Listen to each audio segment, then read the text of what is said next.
Para pemirsa dimanapun juga berada, semoga Allah senantiasa melindungi, menyelamatkan, membahagiakan, dan sekeluarga. Hari ini insya Allah Bapak Ibu kita akan mendiskusikan, mewacanakan tentang misteri takdir. Takdir itu adalah rahasia Allah Subhanahu wa Ta'ala. Tidak bisa kita memprediksi secara pasti kehidupan kita hari esok itu seperti apa. Sebagus apapun sebuah perencanaan, terkadang kita seperti kecewa karena tidak seperti apa yang kita harapkan. Kita mengharapkan 10, tapi yang terjadi hanya 3 atau konyol sama sekali nggak ada. Kadang-kadang juga kita berharap apa-apa, justru yang datang 20. Inilah takdir, misteri takdir. Apa yang dimaksud takdir? Takdir itu sebetulnya berarti apa bahasa Arab itu qadar, takaran, ukuran, takdiron. Nah, kalau kita bicara tentang takdir itu biasanya di situ ada qada dan qadar. Apa yang dimaksud qada dan qadar? Qada itu adalah ketentuan, kepastian dari Allah Subhanahu wa Ta'ala. Ada qadar. Ya. Qadar itu adalah bentuk detail daripada qadar itu sendiri. Subordinasi daripada qada itu adalah qadar itu sendiri. Kalau boleh saya memberikan satu contoh. Ada gelas, 2 gelas.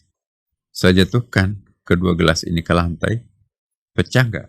Kita pasti pecah karena gelasnya tipis, kaca lagi kan. Tapi satu gelas ini kena karpet, maka pecah 2. Satunya itu kena tegel, maka pecah 10. Sama-sama pecah itu qada. Tapi berapa jumlah pecahannya? Itu namanya qadar. Sama-sama kecelakaan lalu lintas. Ada yang meninggal, ada yang setengah mati, ada yang sehat. Ya, jadi sama-sama kecelakaan. Itu yang disebut dengan qada dan qadar. Jadi qada itu adalah generiknya kecelakaan, ya. Tapi spesifiknya, spesiesnya nanti itu berbeda. Ada yang sangat parah, ada yang lecet-lecet, tapi semuanya kena. Nah, dalam berbicara tentang takdir ini, misteri takdir ini, bagaimana menyiasati takdir? Takdir itu bukan berarti bahwa Allah itu sudah menetapkan segala sesuatunya, lantas kita akan pasrah. Tidak. Ya, ada namanya ikhtiar. Ikhtiar itu adalah choice, pilihan. Takdir itu, Allah juga memberikan penilaian terhadap hambanya. Siapa yang kreatif, ya, siapa yang penuh perencanaan kematangan, dan siapa yang berjihad, berijtihad, bermujahadah, tentu akan bisa merubah takdir yang mungkin tadinya para malaikat itu menduga-duga seperti apa. Mestinya orang ini meninggal hari ini, tapi kok diperpanjang umurnya oleh Allah. Nah itu takdir bisa berubah. Yang bisa merubah takdir tidak ada kecuali Allah. Dialah yang menetapkan takdir, tapi dia juga yang menghendaki kalau ingin merubah takdir itu. Wa yamhullahu ma yasha. Allah mentip-X takdir lama, diberikan takdir baru. Sayyidina Umar pernah ditanya oleh sahabatnya pada waktu itu, ketika mau ke Syam atau Syria sekarang. Kenapa nggak jadi ke Syria? Ya, di situ kan ada pandemi yang sangat fatal. Ya, kenapa balik? Ya, itu kan takdir. Kita serahkan kepada Allah. Nah, Umar mengatakan enggak. Kita mau beralih dari takdir yang buruk pada takdir yang baik. Nah, sahabat Umar yang satunya ini serahkan kepada takdir, udah. Dia tetap melanjutkan perjalanan ke Syria dan dia meninggal karena virus itu. Jadi takdir pada akhirnya memang takdir ketentuan Allah. Tetapi kita bisa ada pilihan ikhtiar. Seandainya Umar ikut bersama yang lainnya, maka itu pasti akan ikut, besar kemungkinan akan ikut meninggal juga, karena itu kan pandeminya sangat fatal di Syria. Tapi karena Umar itu tidak masuk ke wilayah itu, Nabi juga pernah mengingatkan, kalau kamu mendengarkan mewabah sebuah pandemi di suatu tempat, jangan masuk ke tempat itu. Kalau sudah terlanjur ada di dalam, jangan keluar-keluar. Itu kan konsep Nabi 14 abad yang lampau itu, karantinanya seperti itu. Nah, jadi para pemirsa, apa yang dimaksud qada dan qadar ini atau misteri takdir ini?